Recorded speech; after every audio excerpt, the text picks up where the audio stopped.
கிறிஸ்துவுக்குள் மிகவும் பிரியமான மகிமை தொலைக்காட்சி நேயர்கள் அனைவருக்கும் ஆண்டவரும் இரட்சகருமாகிய இயேசு கிறிஸ்துவினுடைய பரிசுத்தமுள்ள நாமத்தினாலே வாழ்த்துக்களை தெரிவித்துக் கொள்கிறோம். இந்த நாட்களிலும் ஆண்டவருடைய பாதத்தில் அமர்ந்து ஜெபித்து அவருடைய ஆசீர்வாதங்களை பெற்றுக்கொள்வோம். ஆண்டவர் நம்மை அதிகமாக ஆசீர்வதிப்பார். இந்த குறிப்பாக இந்த லெந்து காலங்கள் விசேஷித்த நாட்கள், அது ஆண்டவருடைய பாதத்தில் காத்திருந்து ஜெபிக்கின்ற நேரங்கள் மிகுந்த விலை மதிப்பற்ற நேரங்கள். ஆகவே அந்த நேரங்களை நாம் பயன்படுத்திக் கொள்வோம். ஆண்டவர் உங்களை ஆசீர்வதிப்பார்.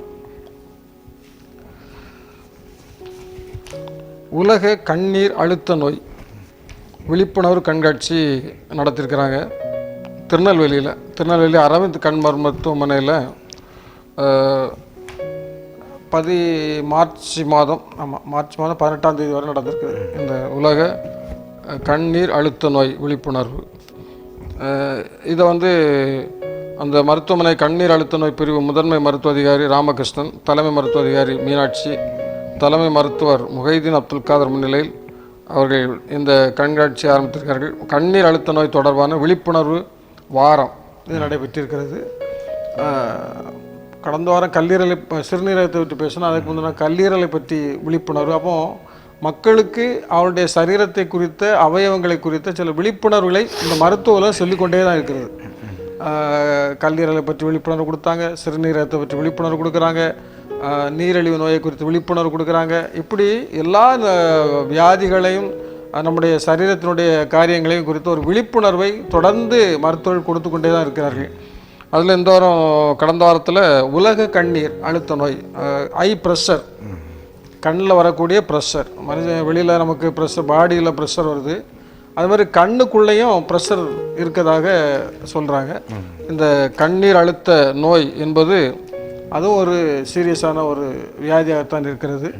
இந்த கண்ணை நாம் பாதுகாக்க வேண்டும் என்பது அதற்கான ஒரு விழிப்புணர்வை கொடுத்துக்கிறாங்க. தொடர்ந்து கண் பரிசோதனை செய்து கொள்வது, தொடர்ந்து குறிப்பாக என்ன சொல்கிறாங்கன்னா, அந்த நீரிழிவு நோயினால் பாதிக்கப்பட்டவர்கள் வருடத்திற்கு ஒரு முறையாவது கண்ணை பரிசோதனை செய்து கொள்ள வேண்டும் அப்படின்னு சொல்லுறாங்க.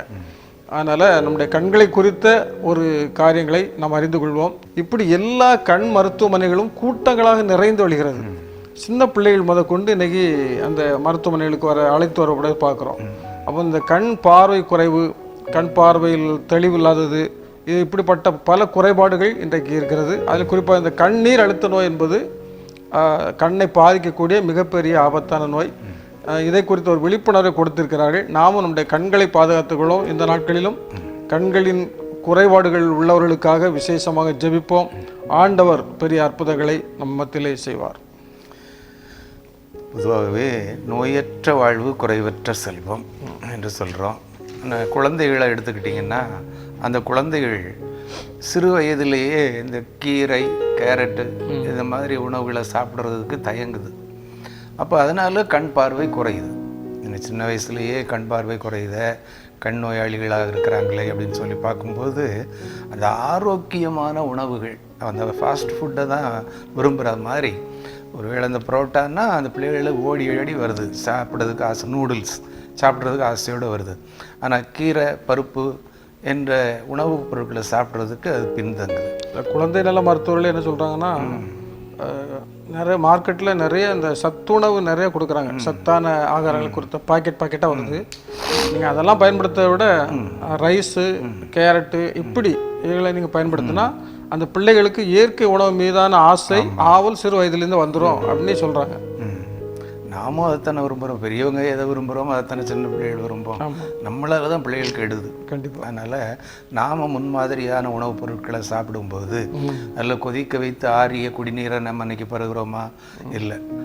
ஆர்ஓ வச்சுருக்குறோம், அல்லது மினரல் வாட்டர் வாங்கிடுறோம்.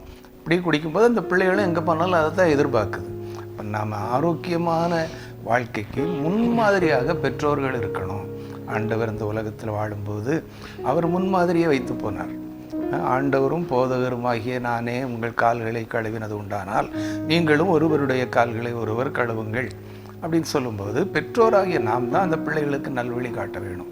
இன்றைக்கி பிள்ளைகளை சில இடங்களில் பார்த்தீங்கன்னா பிள்ளைகளையும் வாங்க என்று சொல்கிறாங்க. சின்ன பிள்ளைகளாக இருந்தாலும் அவங்கள வாங்கன்னு சொல்லும்போது அந்த பிள்ளைகள் பெரிய ஆளையும் வாங்கிக்கும். ஒருவேளை நாம் நம்முடைய மனைவியை பார்த்து எம்மா வா அப்படின்னு சொன்னால் அந்த பிள்ளையும் பார்த்துட்டு எம்மா அங்கே வா அப்படின்னு தான் அம்மாவை சொல்லுது அல்லது பாட்டியை சொல்லுது. இப்படிப்பட்ட ஒரு நிலைகள் இல்லாமல் முன்மாதிரியான வாழ்க்கை, கண்ணீர் அழுத்த நோய் அப்படின்னு சொல்லும்போது இன்றைக்கி கண்களை அதிகமாக பிள்ளைகள் எதில் கெடுக்குது அப்படின்னா, ஒன்று டிவி அல்லது மொபைல். இந்த மொபைலில் பார்க்கும்போது இந்த சின்ன ஸ்க்ரீனுக்குள்ளே நம்ம கண் பார்வை அனைத்தையும் குறுக்கி கொண்டு வந்துடுவோம். அப்படி குறுக்கமாக இந்த குறைந்த இடைவெளிக்குள்ளே கொண்டு வரும்போது நிச்சயமாக அது கண்ணீர் பாதிப்பை ஏற்படுத்துது, கண்ணில் அழுத்தத்தை கொடுக்குது. ஒருவேளை டிவி பார்க்கும்போது கூட இன்றைக்கி பெரிய பெரிய ஸ்க்ரீன் உள்ள டிவியெல்லாம் நம்ம பார்க்குறோம். அப்படி பார்க்கும்போது நமக்கு அந்த கண் பார்வை ஒரு வேளை பாதிக்கப்படாது. ஆனால் சின்ன சின்ன டிவியில் அல்லது பிளாக் அண்ட் ஒயிட் டிவி அந்த காலங்களில் அதை தான் நம்ம பயன்படுத்துகிறோம். அப்படி அதெல்லாம் பார்க்கும்போது பாதிக்காதது இன்றைக்கி எல்இடி டிவிகள்லாம் வந்தது பிறகு கண்ணீர் நோய் அதிகமாகுது. அதனால் மருத்துவமனைகளும் பெருகுது, கண்ணாடி கடையும் பெருகுது. இதெல்லாம் போகணும்னா ஆண்டவருடைய பாதத்தில் வரணும். அதிகாலையில் எழுந்து கண்ணுக்கரிய கலிக்கமா அந்த சத்திய வேதத்தை நாம் தியானிக்கும்போது கண்களை ஆண்டவர் தெளிவடைய செய்கிறார். அது கால்களுக்கு தீபமாக, பாதைக்கு வெளிச்சமாக இருக்கிற அந்த வேதாகமத்தை நம்ம தேடணும். அதிகாலையில் என்னை தேடுகிறவன் என்னை கண்டடைகிறான் அப்படின்னு ஆண்டவரும் சொல்லியிருக்கிறார். குழந்தைகளே அல்லது ஒரு வேளை பெரியோரே, கண்களில் கண் பாதிப்பு ஏற்பட்டுச்சுன்னா வாழ்க்கையில் வாழ்ந்து இந்த உலகத்தில் வாழ்ந்து பிரயோஜனமே இல்லை. கண்கள் பாதிக்கப்படக்கூடாது, கண்கள் ஒளி இழந்து போய்விடக்கூடாது. ஆண்டவர் இந்த உலகத்தில் எத்தனையோ வியாதியஸ்தர்களை குணமாக்கும்போது, குறிப்பாக குருடர்களை அவர் பார்வையடைய செய்யும்போது பெரிய அற்புதங்கள், அவர் பெரிய காரியங்களெல்லாம் செய்து அற்புதமான சுகத்தை ஒரு நொடி பொழுதில் கொடுத்தார். அந்த நல்ல ஆண்டவரை நம்ம தேடுவோம். இந்த நாளிலும் இப்படிப்பட்ட கண்களினால் ஒளி இழந்து பாதிக்கப்படுகிறவர்களுக்கு கர்த்தர் பெரிய காரியங்களை செய்வார். ஜெபம் செய்வோம். எங்களை நேசிக்கிற நல்ல ஆண்டவரே, இந்த மகிமையான வேலைக்கு நமக்கு நன்றி செலுத்துகிறோம். மட்டுமாக நீர் எங்களோடு கூட இருந்து எங்களை வழிநடத்தி வருகிற கிருபையை நாங்கள் துதிக்கிறோம் ஆண்டவரே. விசேஷமாக இந்த நாளிலும் கண்கள் பாதிக்கப்பட்டிருக்கிற மக்களுக்காக விசேஷமாக ஜெபிக்கிறோம். குறிப்பாக கண்ணீர் அழுத்த நோய் என்று சொல்லப்படுகிற இந்த ஐ ப்ரெஷர் வியாதிகளை பாதிக்கப்பட்டு சிகிச்சை பெற்று கொண்டிருக்கிற அனைத்து மக்களுக்காக விசேஷமாக நாங்கள் ஜெபிக்கிறோம். இந்த நாட்களில் கண் மருத்துவமனைகளிலே இருந்து சிகிச்சைக்காக காத்திருக்கிற அநேக பிள்ளைகள் உண்டு. ஆண்டவரே, அவர்களுக்காக விசேஷமாக ஜெபிக்கிறோம். எந்த சூழ்நிலையிலும் அவருடைய கண்களுக்கு ஆண்டவரே நல்ல பார்வையை இழந்து விடாதபடி, பார்வை குறைந்து விடாதபடி கர்த்ததாமே அவர்களுக்கு தேவையான சிகிச்சை முறைகளை அவர்கள் பெற்றுக்கொண்டு மீண்டும் தன்னுடைய கண்களில் ஒளியை பெற்றுக்கொள்ள ஆண்டவரை கிருபை தர வேண்டும் என்று ஜெபிக்கிறோம். ஆண்டவரை குறிப்பாக சிறு பிள்ளைகளுக்காக விசேஷமாக ஜெபிக்கிறோம். ஆண்டவரே, இந்த கண்களுடைய பார்வைக்கான ஆகாரங்களை புசித்து உண்டு ஆண்டவரை கண்களில் பலன் கொள்ள ஆண்டவரை கிருபை தர வேண்டும் என்று ஜெபிக்கிறோம். குறிப்பாக இந்த நாட்களிலும் விசேஷமாக மீண்டுமாக கண் நோயினால் பாதிக்கப்பட்டிருக்கிற முதியவர்கள், பெரியவர்கள், சிறியவர்கள் யாவருக்காக விசேஷமாக ஜெபிக்கிறோம். இந்த நாட்களில் இதை தொலைக்காட்சியை பார்த்து கொண்டிருக்கிற குடும்பத்தின் பிள்ளைகளுக்காக விசேஷமாக ஜெபிக்கிறோம். யாருக்காவது இப்படிப்பட்ட குறைபாடுகள் இருக்குமே ஆனால் ஆண்டவர் இந்த நாளில் உடைய வல்லமையான கரத்தை கொண்டு, உடைய குணமளிக்கும் கரத்தை கொண்டு நீர் அவர்கள் கண்களை தொட்டு பரிபூர்ணமான சுகத்தை கொடுக்கணும்னு ஜெபிக்கிறோம். ஆண்டவரே, இந்த உலகத்தில் ஊழியம் செய்யும் போது ஆண்டவரை பார்வை இழந்தவருடைய கண்களுக்கு ஆண்டவரை நீர் பார்வையை கொடுத்தீர் என்று வேதத்தில் வாசிக்கிறோம். அதுபோல் ஆண்டவர் இந்த நாட்களிலும் உங்களுடைய கரம் குறுகி போகவில்லை என்று வேதத்தின் வாசிக்கிறபடி ஆண்டவரை நாங்கள் உங்களுடைய சமூகத்தில் காத்திருக்கிறோம். உங்களுடைய பிள்ளைகளுக்கு அதிசயங்களை, அற்புதங்களை செய்ய வேண்டும் என்று உங்களுடைய சமூகத்தில் ஜெபிக்கிறோம். மீட்பர் இயேசுவின் ஜெபிக்கிறோம் நல்ல பிதாவே, ஆமென். தேர்வுகள் நடைபெற்று வருகிறது. +1, 10th, +2 இந்த தேர்வுகள் எழுதுவதற்காக நிறைய மாணவர்கள், லட்சக்கணக்கான மாணவர்கள் எழுதுகிறார்கள். அந்த மாணவர்களுக்கு என்கரேஜ் பண்ணுவதற்காக அவர்களுக்கு ஒரு எப்படி சொல்லலாம், தைரியமாக எழுத வேண்டும் என்பதற்காகத்தான் தலைவர்கள்லாம் நிறைய வாழ்த்து தெரிவிச்சிருக்கிறாங்க. மாணவர்கள் பயமின்றி தேர்வுகளை எழுத வேண்டும். எந்த விதமான தயக்கமும் இல்லாமல், எந்த விதமான பயமும் இல்லாமல் நீங்கள் தேர்வை எழுதி கொள்ள வேண்டும். முதல்வர் சொல்லியிருக்கிறாரு, எந்த விதமான தயக்கமும் இன்றி தேர்வுகளை எதிர்கொள்ளுங்கள். தேர்வை பார்த்து பயம் வேண்டாம். பாடங்களை ஆழ்ந்து புரிந்து படியுங்கள். விடைகளை தெளிவாக முழுமையாக எழுதுங்கள். நிச்சயம் வெற்றி பெறுவீர்கள். அந்த வெற்றிக்காக உங்கள் பெற்றோரும் ஆசிரியர்கள் போலவும் நான் காத்திருக்கிறேன் அப்படின்னு சொல்கிறாரு. நம்முடைய டிஐஜி சைலேந்திர பாபு அவர்கள் என்ன சொல்லியிருக்காருன்னா, நீங்கள் தேர்வு எழுத செல்லும் பொழுது ஒரு பேனா பென்சிலுக்கு பதிலாக 2 பேனாக்கள் 2 பென்சில்கள் எடுத்து செல்லுங்கள். வினாத்தாளை ஒரு முறைக்கு 2 முறை படித்து பார்த்து விட்டு எழுதுங்கள். எந்த கேள்விக்கு விடை நன்றாக தெரிகிறதோ அவற்றை முதலில் எழுதி முடியுங்கள் அப்படின்னு சொல்லி அவர் சொல்லியிருக்காரு. இதுதான் ஆசிரியர்களும் வகுப்பறைகளில் சொல்லிக் கொடுக்கக்கூடிய காரியங்கள் இதுதான். அதனால் மாணவர்கள் இன்றைக்கு +2 ஏப்ரல் 15 வரை இந்த தேர்வு இருக்குன்னு நினைக்கிறேன். அந்த தேர்வுகளை எழுதக்கூடிய மாணவர்கள் மாணவியர்கள் நீங்கள் தேர்வுகளை தைரியமாக பயமில்லாமல் எழுதுங்கள் என்று தலைவர்கள் எல்லாம் வாழ்த்து தெரிவிச்சிருக்கிறாங்க. இந்த நாளில் நாங்கள் உங்களுக்காக விசேஷமாக ஜெபிக்கிறோம். தொடர்ந்து ஜெபித்து கொண்டே இருக்கிறோம். போன வாரத்திலும் அதற்காக ஜெபித்தோம். இன்னொரு செய்தி வந்திருந்தது. இந்த +2 தேர்வில் 50,000 மாணவ மாணவியர்கள் தேர்வு எழுதலைன்னு வந்து 50,000 மாணவர்கள் ஏறத்தாழ 5% மாணவ மாணவியர் இந்த தேர்வை ஏன் எழுதவில்லை என்பது ஒரு பெரிய கேள்விக்குறியாக இருக்கிறது. ஒரு 4,000-5,000 பேர் எழுதாமல் இருப்பாங்க வழக்கமாக. ஆனால் 4,000-5,000 சில டைம் 10,000 இருக்கலாம், 10,000 கூட இருக்கலாம்னா 50,000 பேர் எழுதாமல் இருப்பது ஒரு வேதனையான விஷயம். அதனால் எதனால் அவர்கள் இப்படி 50,000 மாணவர்கள் அவர்கள் எல்லாருக்குமே சுகவீனம், அது வேற சூழ்நிலைகள் வேற, இப்படி ஏன் அவர்கள் அதை எழுதவில்லை என்பது ஒரு கேள்விக்குறியாக இன்றைக்கு எழுப்பப்பட்டிருக்கிறது. அந்த விசேஷமாக அப்படிப்பட்ட அரசாங்கம் என்ன சொல்லியிருக்கிறாங்கன்னா 50,000 மாணவர்களுக்கும் நாம் தனியாக இன்னொரு தேர்வு நடத்துவோம்னு சொல்லியிருக்கிறாங்க. அது ஒரு நல்ல ஒரு செய்தி தான். அரசாங்கமும் மாணவர்களுடைய நலனில் அக்கறை கொள்கிறது. யாரும் அதில் இதனால் அவர்கள் தங்களுடைய வாழ்க்கையை இழந்துவிடக்கூடாது என்பதற்காக அவர்கள் அக்கறை கொண்டு இப்படி எழுதாத மாணவர்களுக்காகவும் நாம் விசேஷமாக ஒரு தனி தேர்வு வைக்கலாம் என்று சொல்லியிருக்கிறதாக கேள்விப்பட்டோம். அதனால் இந்த நாளிலும் 10, 11, 12 மாணவ மாணவர்களுக்காக நாம் ஜெபிப்போம். அவர்கள் தங்களுடைய தேர்வுகளை பயமின்றி எழுத வேண்டும். ஆழ்ந்து புரிந்து கேள்விகளுக்கு பதிலளிக்க வேண்டும். தெளிவான சிந்தனையோடு இருந்து எழுதணும். வகுப்பறையில் போய் உட்கார்ந்துக்கிட்டு பல சிந்தனைகள் இல்லாமல், சிந்தனை குழப்பம் இல்லாமல், சிந்தனை தெளிவோடு கூட உட்கார்ந்து அழகாக எழுதிட்டு 10 கேள்விக்கு பதில் எழுதணும், 5 கேள்வி தான் தெரியுது அப்படின்னா அந்த 5 கேள்வி முழுமையாக எழுதிட்டு வந்துடலாம், அவ்வளோதான். அதனால் அதில் கன்ஃபியூஸ் ஆக வேண்டாம். அப்படி அதனால தான் டிஐஜி அவர்கள் சொல்லியிருக்கிறாங்க, நீங்கள் உங்களுக்கு தெரிந்த கேள்வியில் முதல்ல எழுதிருங்க. எது நல்லா தெளிவாக தெரியுது அதை முதல்ல எழுதுங்க. அதற்கு பிறகு தெரியாத கேள்விகளை கொஞ்சம் நீங்கள் நிதானித்து அறிந்து எழுதுங்க அப்படின்னு சொல்லியிருக்கிறாங்க. நாமும் வாழ்த்துக்களை தெரிவிப்போம். இந்த நாளிலும் அருமையான பிள்ளைகளுக்காக ஜெபிப்போம். ஆண்டவர் உயர்ந்த மதிப்பெண்களோடு பிள்ளைகள் தேர்ச்சி பெறட்டும். வாழ்த்துவோம்.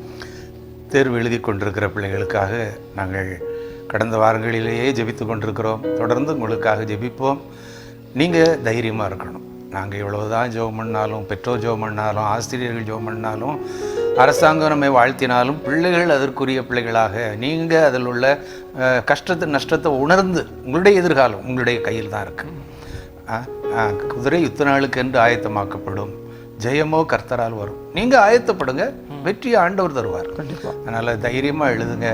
இது எப்படி நடக்குமோ என்று சொல்லி பயந்து பயந்து போகும்போது எல்லாம் மறந்து போகும்.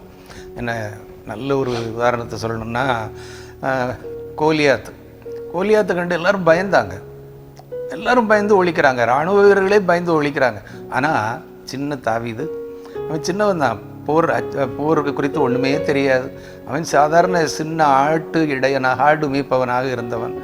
அவன் போய் தைரியமாக நிற்கிறான், துணிஞ்சு நிற்கிறான். என்ன நடந்துரும்? இதே போல தான் தேர்வுங்கிறது ஒரு பெரிய கோலியாத்து போல் உங்களை பயமுறுத்தலாம். ஐயோ எப்படி எழுத போகிறேன், 3 மணி நேரம் எழுதணுமே, 100 மார்க் வாங்கணுமே. யோசிக்காதுங்க. கர்த்தர் ஞானத்தை தருகிறார். உங்களில் ஒருவன் ஞானத்தில் குறைவுள்ளவனாக இருந்தால் சம்பூர்ணமாய் கொடுக்கிறவராக என்னிடத்தில் கேட்டு பெற்றுக்கொள்ள கடவுள். தேர்வுக்கு முன்னால் நீங்கள் ராத்திரியெல்லாம் விழுந்து படிக்கிறதுல அர்த்தமே கிடையாது. அதிகாலையில் எழுந்து நீங்கள் வேதத்தை வாசித்துட்டு முதலாவது தேவனுடைய ராஜ்யத்தையும் அவருடைய நீதியையும் தேடுங்கள் என்ற வண்ணமாக அவரை தேடிட்டு நீங்கள் 1/2 மணி நேரம் படித்தா கூட அது மனசில் அப்படியே பதியும். தேர்வறைக்குள்ளே போகும்போது எல்லா பயத்துக்கும் உங்களை ஆண்டவர் நீங்களாக்கி உங்களை விடுவிப்பார். நல்ல முறையில் பதில் எழுதி நல்ல மதிப்பெண்கள் பெறுவீங்க. உங்களுடைய எதிர்காலம் கர்த்தருக்குள் ஆசீர்வாதமாக இருக்கும் என்று நாங்கள் சொல்கிறோம். கர்த்தர் உங்களை மகிமைப்படுத்துவார் என்று இந்த நாளிலே மகிமை தொலைக்காட்சியின் சார்பாக உங்களை வாழ்த்துகிறோம். வெற்றிக்கு எங்களுடைய அன்பின் நல் வாழ்த்துக்கள். இப்பொழுதும் உங்களுக்காக நாங்கள் ஜெபிக்கிறோம்.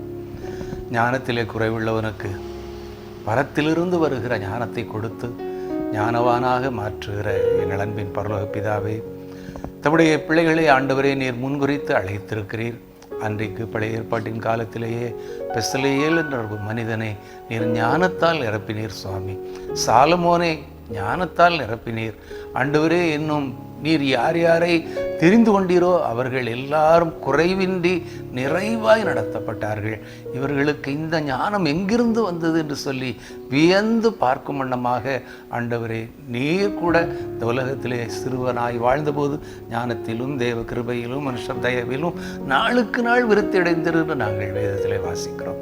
அப்படிப்பட்ட ஞானத்தை இந்த நாட்களிலே குறிப்பாக 10, 11, 12 வகுப்புகளிலே பயிலுகின்ற மாணவர்கள் தேர்வுக்கென்று ஆயத்தப்படுகிறார்கள். பிள்ளைகள் எழுதப் போகிற தேர்வுகளிலே நீர் கூட இருந்து கரம் பிடித்து வழிநடத்தும். எழுதின தேர்வுகளை குறித்து பயமில்லாமல், எழுதப் போகிற தேர்வுகளை குறித்தும் பயமில்லாமல் தங்களை நல்ல முறையில் ஆயத்தப்படுத்தி கொண்டு தேர்வறைக்குள் சென்று நல்ல மதிப்பெண்கள் பெற, தேர்வு எழுதி வெற்றி வாய்ப்பை பெற நீர் உதவி செய்யும். அப்படியே கர்த்தாவே, ஆயிரக்கணக்கான மாணவர்கள் தேர்வு எழுத முடியாமல் தடைப்பட்டிருப்பதையும் கூட நாங்கள் உணர்ந்து அவர்களுக்காகவும் ஜெபிக்கிறோம். அரசு அவர்களுக்காக எடுத்துக்கொள்ளுகிற எல்லா பிரயாசங்களையும் ஆண்டவரே நீர் பொறுப்பேற்றுக்கொள்ளும். ஏற்ற நாட்களிலே அவர்களும் அந்த தேர்வுகளை எழுதி இந்த மாணவர்களோடு அவர்களும் ஆண்டவரே நல்ல ஒரு வெற்றி வாய்ப்பை பெற்றுக்கொள்ள, நல்ல ஒரு உயர்கல்வியை பெற்றுக்கொள்ள, நல்ல வேலை வாய்ப்பை பெற்றுக்கொள்ள உம்முடைய சமூகத்திலே ஜெபிக்கிறோம். பெற்றோர்கள் கஷ்டப்பட்டு கொண்டிருக்கிறார்கள். ஆனாலும் கூட கர்த்தாவே, தன்னுடைய பிள்ளை கஷ்டப்படக்கூடாது என்பதற்காக, தன்னுடைய பிள்ளை படிப்பை நிறுத்திவிடக்கூடாது என்பதற்காக எவ்வளவோ கடன் வாங்கி பிள்ளைகளை படிக்கிறார்கள். ஆண்டவரே, அப்படிப்பட்ட பிள்ளைகளும் பொறுப்பை உணர்ந்து, பெற்றோருடைய கஷ்டத்தை உணர்ந்து நல்ல முறையிலே படித்து நல்ல தேர்வுகளை எழுதி வெற்றி வாய்ப்பு பெற இந்த நாளிலே நாங்கள் உம்முடைய சமூகத்திலே ஜெபிக்கிறோம். பிள்ளைகளை நீர் ஆசீர்வதியும், ஞானத்தால் நிரப்பும். இயேசுவின் நாமத்தில் ஜெபிக்கிறோம் நல்ல பிதாவே, ஆமென்.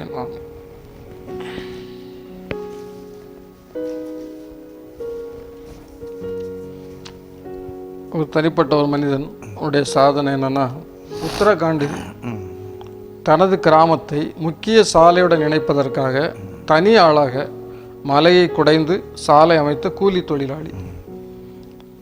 ஒரு 500 மீட்டர் தூரம், 500 மீட்டர் தூரம் வந்து கடந்தால் தான் அவங்க முக்கியமான சாலைக்கு போக முடியும். ஆனால் அதில் அந்த ஒரு மலை பகுதி இருக்கிறது. அதனால் அவர்கள் எல்லாம் அந்த முக்கியமான சாலைக்கு செல்ல முடியாமல் அந்த கிராமத்து மக்கள் தவிக்கிற சூழ்நிலையை கருத்தில் கொண்டு இந்த பிரகாஷ் கோஸ்வாமி அப்படிங்கிற ஒரு ஆள், தனிநபர், ஒரு தொழிலாளி, கூலி தொழிலாளி. அவர் டெய்லி வேலைக்கு போவதற்கு முன்பதாக காலை 5 மணி முதல் 9 மணி வரை அவர் செய்கிறது கூலி வேலை. ஆனால் அதற்கு முன்னதாக 5 மணிலிருந்து 9 மணி வரை இந்த சாலை அமைக்கும் பணியில் ஈடுபட்டு வந்திருக்கிறார். ஏறத்தாழ 500 மீட்டர் தூரம் உள்ள இந்த சாலையை 9 மாதங்களில் அவர் உருவாக்கியிருக்கிறார். 9 மாதங்களாக இப்பொழுது அந்த மலையை குடைந்து சாலையை உருவாக்கியிருக்கிறார்.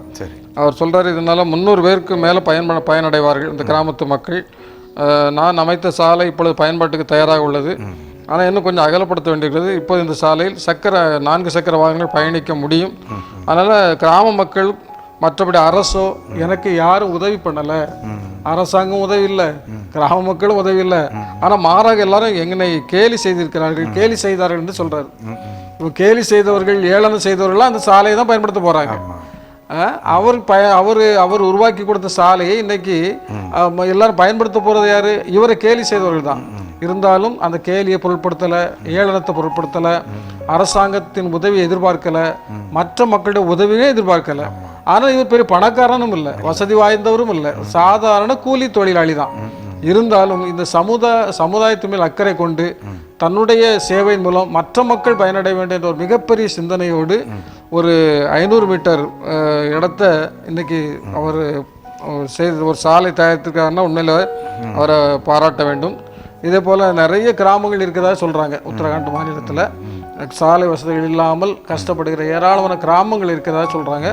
இருந்தாலும் இந்த தனி மனிதனுடைய சேவையை கண்டிப்பாக நாம் பாராட்ட வேண்டும். வாழ்க்கை என்பது நமக்காக மட்டும் வாழ்வதல்ல, மற்றவர்களுக்காக வாழ வேண்டும். வாழ்க்கை என்பது ஆண்டவர் நமக்கு சொல்லித்தரக்கூடிய காரியங்கள் அதுதான். நம்ம மட்டுமே வாழ வேண்டும் என்பதல்ல, நம்முடைய வாழ்க்கை மூலம் இன்னொரு மனிதன் பயனடைய வேண்டும் அப்படின்றதுக்காகத்தான் ஆண்டவர் நமக்கு கற்றுக் கொடுத்திருக்கார். அதே போல் இன்றைக்கு இந்த தனி மனிதனாக இருந்து ஒரு கிராமத்துக்கு உதவிய இந்த மனிதனை நாமும் பாராட்டுவோம். நம்முடைய வாழ்க்கையிலும் இப்படிப்பட்ட ஒரு சிந்தனையோடு வாழணும். அடுத்தவர்களுக்கு உதவி செய்வது, பிறருக்கு நன்மை செய்வது, நம்மால் முடிந்த அளவுக்கு ஏதாவது செய்ய வேண்டும். மற்றவர்கள் கேலி பண்ணாலும் சரி, அவங்க எது பேசினாலும் சரி, அதையெல்லாம் பொருள்படுத்தாமல் நமக்கு ஆண்டவர் என்ன உதவி செய்ய வேண்டும் நினைக்கிறோம், நம்ம மற்றவர்களுக்கு உதவி செய்து நாமும் இந்த உலகத்திலே மற்றவர்களுக்கு பிரயோஜனமாக உள்ளவர்களாக வாழ்ந்தால் நிச்சயமாக நாம் ஆசீர்வதிக்கப்படும், நம் மூலமாக இந்த சமுதாயம் பயனடையும். அப்படிப்பட்ட ஒரு பயனுள்ள வாழ்க்கை வாழ்வதற்கு நாமும் நம்ம இந்த நாளிலே அர்ப்பணிப்போம், அதற்காக ஜெபிப்போம். தடத்தில் நடப்பவன் மனிதன், தடம் பதித்து நடப்பவன் மாமனிதன். எல்லாரும் போகிற பாதையில் நானும் போனேன், அது சாதாரணமாக செய்கிற காரியம். ஆனால் பாதையை உருவாக்கி போகிறார் பார்த்தீங்களா, நம்ம எவ்வளோ பாராட்டணும். அதுவும் கரடு முரடான இடத்துல மலையை குடைந்து அதை சாதாரணமாக அது உடைச்சி எடுக்கணும்னா எவ்வளவு பாடுபட வேண்டியிருக்கு. சாதாரண தனி மனிதன், அவர்கிட்ட எந்த கருவிகளும் இல்லை, கையில் இருக்கிற ஒளி சுத்தியில் வச்சு உடைச்சி ஏன்னா பெரிய காரியத்தை இன்றைக்கி நிறைவேற்றி இருக்கிறத நம்ம பார்க்குறோம். எல்லோரும் கேள்வி பண்ணினவங்கள்லாம் நாளைக்கு அந்த பாதை வழியாக நடக்கும்போது இதைத்தான் நம்முடைய வாழ்க்கையும் இப்படித்தான், கரடு முரடான பாதை, எல்லாரும் விமர்சிக்கின்ற ஒரு வாழ்க்கை. ஆனாலும் நாம் பிறருக்கு பயன்படும்படியாக ஆண்டவர் அதைத்தான் சொல்கிறார், நீங்கள் பூமிக்கு உப்பாக இருக்கிறீர்கள், உலகத்திற்கு வெளிச்சமாய் ஒளியாக இருக்கிறீர்கள். நம்ம இந்த மாதிரி ஒரு நிலையில் நம்ம வாழணும். குறிப்பாக இந்த லெந்தன்னும் காலங்களில் நம்ம ஆண்டவருக்கு உகந்த பாதை இது. அதில் கரடு முரடான பாதையில் ஆண்டவர் இந்த உலகத்தில் எவ்வளவு பாடுகளையும் துக்கங்களையும் அவமானங்களையும் ஏற்றுக்கொண்டார் நினச்சி பார்க்குறோமா? யாராவது நம்ம பேசிட்டு நம்ம ஆத்திரப்படுறோம், கோபப்படுறோம், முரட்டாட்டத்தனமாக நீ என்ன சொல்கிறது நான் என்ன கேட்குறது அப்படிங்கிற நிலையில் நம்ம வரிந்து கட்டிக்கிட்டு இருக்கிறோம். நானும் உன்னை போல் ஒரு மனுஷன் தானடான்னு சொல்கிறோம். அப்படி அல்ல. கிறிஸ்தவன் என்பவன் பாடுகளை அனுபவிக்க பிறந்தவன். அவர் இந்த உலகத்தில் பாடுகளை அனுபவித்தார், துக்கங்களை ஏற்றுக்கொண்டார், நமக்காக அடிக்கப்பட்டார், மயிர் கத்திரிக்கிறவனுக்கு முன்பாக சத்தமிடாது இருக்கிற ஆட்டுக்குட்டியை போல இருந்தார் என்றெல்லாம் நம்ம ஏசாயா 53ஆம் அதிகாரத்தில் நம்ம அவரை குறித்து படிக்கும்போது, இந்த லெந்து காலங்களில் அவரை குறித்து வார்த்தைகளை நம்ம கேட்கும்போது இன்னும் நம்ம மனசை கடினப்படுத்தக்கூடாது. இந்த கடினமான பாதைகளை உடைத்து ஒரு பாதையை உருவாக்கி அந்த சகோதரரை போல கிறிஸ்தவ வாழ்க்கையில் அநேகருக்கு நாம் பாதைகளை உருவாக்குவோம்.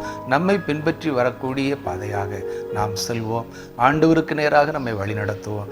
நல்ல வழி இதுவே என்று சொல்லுகிற சத்தத்தை நம்முடைய காதுகள் கேட்கணும். வலதுபுறமோ இடதுபுறமோ நாம் விலகி செல்லாதபடி கர்த்தர் காட்டுகிற பாதைகளை என்ன சொல்கிறாருல, நமக்கு நியமித்திருக்கிற ஓட்டத்திலே நாம் பொறுமையோடு ஓடக்கடவோம். அப்படிப்பட்ட பாதை உருவாக்குகிற பிள்ளைகளாய் கர்த்தர் நம்மை எடுத்து பயன்படுத்துவாராக. ஜெபிப்போமா? நேசிக்க நல்ல ஆண்டவரே, இந்த மத்தியான வேலைக்காக நமக்கு நன்றி செலுத்துகிறோம். ஆண்டவரே, இந்த மத்தியான வேளையிலும் ஆண்டவரே உங்களுடைய சமூகத்திலே நாங்கள் உண்மை நோக்கி பார்ப்பதற்கு, ஆண்டவரே இந்த உலகத்திற்காக, நாட்டு மக்களுக்காக, பிறர்களுக்காக ஜெபிப்பதற்கு ஆண்டவரே நீர் எங்களுக்கு தந்த கிருபையுள்ள நேரத்திற்காக ஜெபிக்கிறோம். யோபு தன்னுடைய சகோதரருக்காக, தன்னுடைய சிநேகிதருக்காக ஜெபித்த பொழுது ஆண்டவரை அவருடைய சிறையிருப்பை மாற்றினீர் என்று வேதத்தில் வாசிக்கிறோம். ஆண்டவர் இந்த நாட்களிலும் நாங்கள் மற்றவர்களுக்காக ஜெபிக்கிற பொழுது எங்களுடைய வாழ்க்கையின் சிறையிருப்புகளை, எங்களுடைய வாழ்க்கையில் நாங்கள் பெற்றிருக்கிற தோல்விகளை, நாங்கள் எங்கள் வாழ்க்கையில் இழந்து வருகிற ஆசீர்வாதங்களை நீர் எங்களுக்கு தந்து வழிநடத்தக்கூடிய தேவனாக இருக்கிறபடியால் நம்ம ஸ்தோத்திருக்கிற ஆண்டவரே, இந்த நாளில் விசேஷமாக ஆண்டவரே இந்த உத்தரகாண்ட் மாநிலத்தில் ஆண்டவரே தன்னுடைய உழைப்பிற்கும் அதிகமாக உழைத்து அந்த கிராம மக்களுக்காக ஒரு சாலை வசதி ஏற்படுத்தி தந்த ஒரு மனிதனை குறித்து நாங்கள் வாசித்தோம். ஆண்டவரே, தன்னுடைய வாழ்க்கையில் மற்றவர்கள் பயன்பட வேண்டும், தன்னுடைய வாழ்க்கையின் மூலம் மற்றவர்களும் சந்தோஷமடைய வேண்டும் என்ற ஒரு உன்னத நோக்கத்தோடு கூட உழைத்த அந்த தொழிலாளுக்காக விசேஷமாக ஜெபிக்கிறோம். கர்த்தர் இந்த மகனை ஆசீர்வதிப்பீராக, அவருடைய குடும்பங்களை ஆசீர்வதிக்கும் ஜெபிக்கிறோம். இந்த நாளில் நாங்களும் ஆண்டவரே எங்களுக்கென்று வாழாதபடி மற்றவர்களுக்கும் நாங்கள் உதவி செய்ய வேண்டும், மற்றவர்களும் எங்கள் மூலம் ஆசீர்வாதங்களை பெற்றுக்கொள்ள வேண்டும், எங்களுடைய வாழ்க்கையின் மூலம் மற்றவர்கள் உயர்த்தப்பட வேண்டும் என்ற ஒரு மிகப்பெரிய தரிசனத்தோடு ஆண்டவரை நாங்களும் வாழ்வதற்கு எங்களை தாழ்த்தி அர்ப்பணிக்கிறோம். கிருபையா எங்களை ஏற்றுக்கொள்ளும். மீட்பர் இயேசுவின் ஜெபிக்கிற நல்ல பிதாவே, ஆமென். குறிப்பாக இந்த நாளிலும் ஒரே ஒரு செய்தி, சிறுவர்கள் முதியவர்கள் உட்பட ஒரு 3000 பேர் பாதிப்பு, நாடு முழுவதும் வேகமாக பரவும் புதிய வகை வைரஸ் காய்ச்சல், இன்ஃப்ளூயன்சா காய்ச்சல் பரவி கொண்டு வருவதாக சொல்லிடுறாங்க. அதனால் இந்த விசேஷமாக இந்த நாட்களில் இந்த புதிய வகை வைரஸ் காய்ச்சலுக்காக விசேஷமாக நம் செழிப்பான செய்தியில் வந்திருக்கிறது. இந்த இன்ஃப்ளூயன்சா ஏ வகை வைரஸான H3N2 தொற்று நாடு முழுவதும் பரவ தொடங்கியுள்ளது.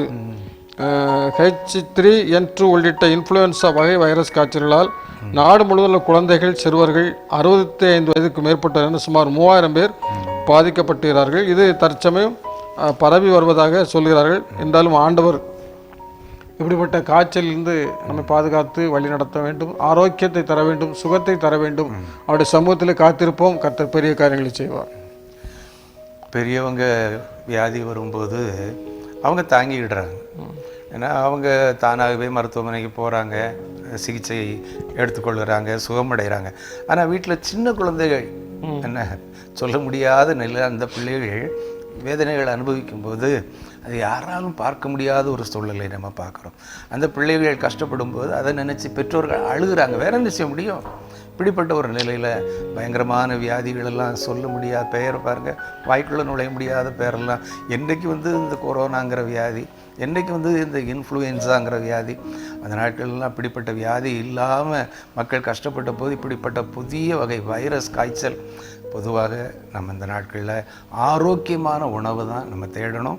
அந்த மாதிரி நல்ல பெற்றவர்கள் அதற்கு ஏற்ற வகைகளை நம்ம பிள்ளைகளுக்கு கொடுப்போம். இப்படிப்பட்ட நோய் நொடிகளுக்கு ஆண்டவர் நம்மை விலக்கி காப்பார். ஏன்? அவர் நம்முடைய அப்பத்தையும் தண்ணீரையும் ஆசீர்வதிக்கிறவர் மட்டுமல்ல, வியாதியே நம்மிலிருந்து அவர் சொல்கிறார்ல, எகிப்தியருக்கு வரப்பண்ணின வியாதிகளில் ஒன்றையும் நான் வரப்பண்ணேன்.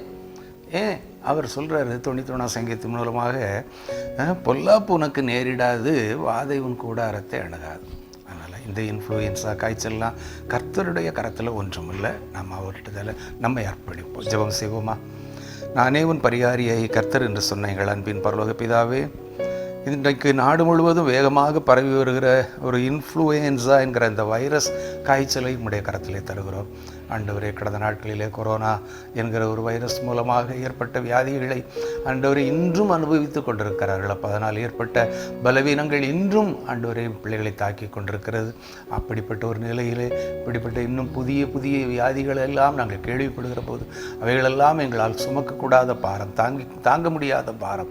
கர்த்தாவே, இப்படிப்பட்ட நோய் நொடிகளுக்கு நீர் எங்களை விலக்கி காத்துக்கொள்ள வேண்டும் என்று ஜெபிக்கிறோம். இதற்கு ஒரே வழி உம்முடைய பாதமே தஞ்சம் என்று நாங்கள் உம்முடைய சமூகத்தை நாடி வரும்பொழுது மட்டும்தான் எங்களுக்கு விடுதலை கிடைக்கும். கர்த்தர் உங்களை, குமாரன் உங்களை விடுதலையாக்கினால் நீங்கள் மெய்யாகவே விடுதலையாவீர்கள். சத்தியத்தை அறிவீர்கள், சத்தியம் உங்களை விடுதலையாக்கும். விடுதலையின் நாயகனே, நீர் பலப்படுத்தும், சுகப்படுத்தும். இப்படிப்பட்ட நோய்களை வராதபடி நீர் பாதுகாத்துக் கொள்ளும். இயேசுவின் நாமத்தில் ஜெபிக்கிறோம் நல்ல பிதாவே, ஆமென். மகிமை தொலைக்காட்சி நேயர்களே, உங்களுக்காக நாங்கள் உங்களோடு இணைந்து சில காரியங்களை முன்வைத்து ஜெபித்தோம். ஜெபத்தின் மகிமை என்கிற நிகழ்ச்சி உங்கள் இல்லங்களிலே இந்த நாளிலே அற்புதங்களையும் அதிசயங்களையும் காணப்படும். திறக்கக்கூடாதபடி பூட்டுகிறவரும், பூட்டக்கூடாதபடி திறக்கிறவரும் உங்கள் இல்லங்களிலே நுழைந்து எல்லா நோய் நொடிகளையும் நீக்கி உங்களை ஆசீர்வதிப்பாராக. நன்றி, வணக்கம்.